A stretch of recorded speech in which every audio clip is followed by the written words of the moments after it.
Hi everyone! So for today's video, we're going outside. So as you can see, ang daming kulay ng mga puno sa UK. Springtime na kasi. So marami silang cherry blossom dyan. So for today, punta kami sa Salvation Army. Isa siyang charity shop dito sa UK na tumutulong sa mga homeless, sa mga walang trabaho, tsaka marami pang iba. Yan yung loob niya. So, marami kang pagpipilian. Maraming damit, sapatos, mga appliances. Yan. So, at this moment, magta-try ako ng damit. Yan, brand new yan.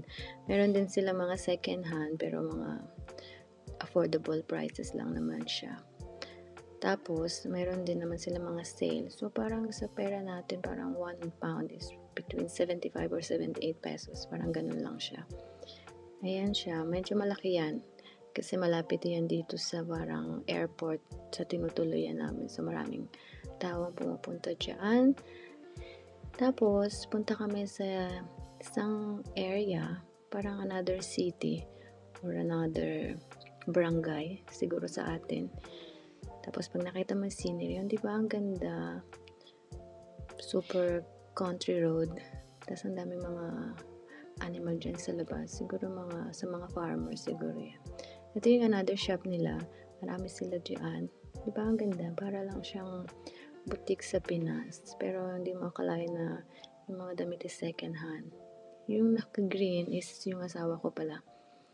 Yan. Tapos ito, nag-check ako ng mga accessories.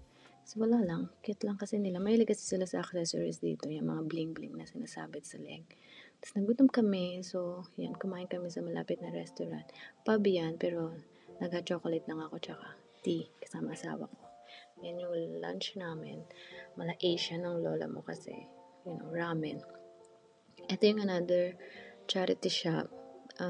Parang PDSA siya na tumutulong sa mga animals. I think sa mga aso or ewan ko, sa iba pa siguro.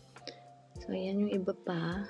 Marami kang pagpipilian dyan. Ito ako, nag-check ako ng mga damit habang binibidyoan ako ng asawa ko. Diba? Sinayawan ko lang siya kasi naboboard na siya. Yan, ang cute lang ng dress. Marami pa silang pagpipilian dyan. Yan, cute diba? Ang dami. Pinapakita ko yung price pero hindi masyado nakuhanan. Pero marami kang pagpipilian as in sobrang dami talaga. O diba? Yan, pauwi na kami niyan and very sunny na. Kasi minsan, gloomy dito sa UK. Kaya pagka medyo sunny, masaya ang mga tao at lumalabas sila. Yun lang. Thank you.